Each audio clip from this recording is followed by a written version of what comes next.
hours from now to remember the 32 people killed in the Costa Concordia shipwreck exactly 1 year ago. Hundreds of survivors who returned to Giglio Island, Italy for today's anniversary events could still gaze at the ship lying on its side, half submerged, just off the coast.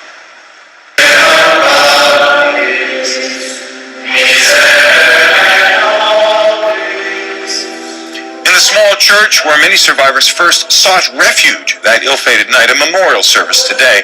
A statue of the Virgin Mary salvaged from the ship serving as the centerpiece. One passenger says she returned to Giglio today looking for closure. I've come back to try to see the island with different eyes, and not to have as my only memory the terror of that night. I'm looking for answers, which I may never find.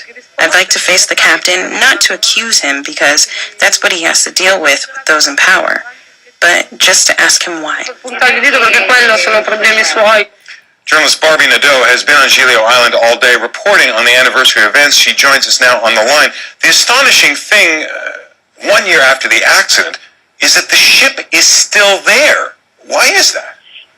Well, the ship is going to take a little bit longer to salvage and to get out of this port. It weighs 114,000 tons, and no one in the history of maritime salvage has ever attempted to take a ship this size out of a harbor in one piece.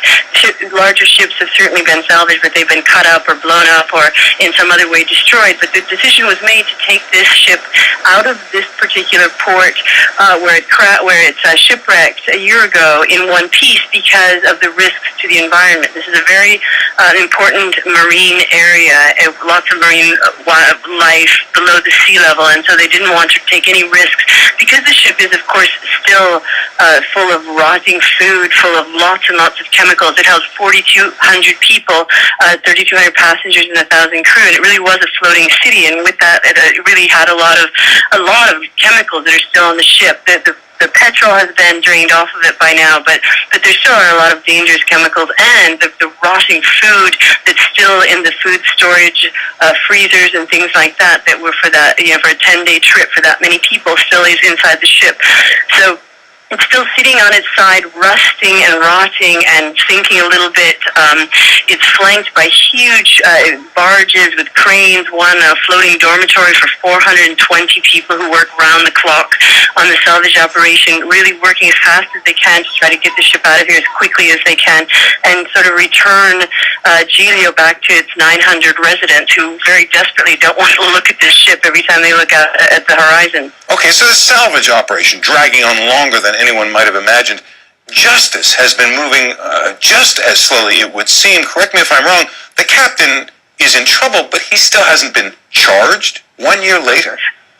That's right. He's facing charges for manslaughter, for abandoning ship, and for causing a shipwreck. Because of the way the Italian justice system works, they have a year plus, let's say plus 2 weeks in this particular case, till January 20th, to actually formally indict him. That indictment is expected to come down against the captain, Francesco Schettino, and potentially against 12 other people who are affiliated with the Costa Cruise Line and possibly even people affiliated with the Carnival Cruise Line. They're all under investigation for the same charges.